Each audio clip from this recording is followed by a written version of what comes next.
সবাই কিনতেছে, যারা ছবি দেখার নিয়ত আছে, মানে আমরাও তো আসছি, আমরা সিরিয়াল ধরে খাড়ায় রয়েছি, কিন্তু আমরা টিকিট পাইতাছি না।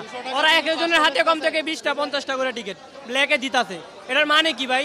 সবাই যে কতগুলো লোক কষ্ট করতেছে দেখেন, কতগুলো লোক খাড়ায় রয়েছে লাইনে, ওরা কেউ টিকিট পাইতেছে না, ওরা ব্ল্যাকে টিকিট নিতেছে। এটা কোনো মানে হয়?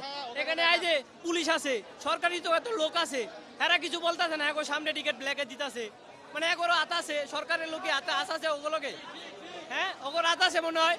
তাহলে সাধারণ মানুষ টিকিট পাই যাচ্ছে না ভাই, সিরিয়ালে খাড়া রয়েছে, ওরা ওইদিকে ব্লকে টিকিট পেয়েছে, কাউন্টার বন্ধ। বছর ছবি যাওয়ার লাগে নাম্বার 1 শাকিব খানের ছবি লেগে চলে আসছে দুপুরে, এখনো মানে টিকিট দিতে আসে না ওরা আমাদের। আমরা উত্তর যদি আমগুলো এগুলো করে কেমনে হবে? আমরা আছি 5 জন, পাই না, আমরা 2 ঘন্টা হয়ে গেছে আসছি যে।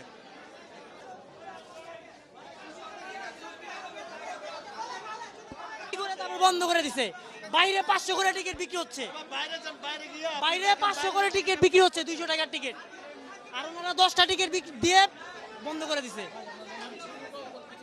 কোনো কিছু বলতেছে না, ওনারা খুলে না তো। 1 ঘন্টা ধরে দাঁড়ায় আছি ভাই, টিকিট পাচ্ছি না, টিকিট তাও বলতে আসে না, কারণটা কি? ব্ল্যাকে বাইরে টিকিট বিক্রি হচ্ছে, কিন্তু এখানে টিকিট নেই 10টা 12টা। তাহলে এটা ঘোষণা দেন যে দিবে না, আর সেটাও বলুক, কোনো কিছুই তো বলতেছে না। ডিসিপ্লিন নাই, কিচ্ছু নাই, হল কর্তৃপক্ষের কি কোনো লোক নাই? কেন টিকিট দিবে না বলে? নগদের কাছে সব গ্রাহকই প্রিয়, তাই তো সারা দেশে ক্যাশ আউট চার্জ সবচেয়ে কম।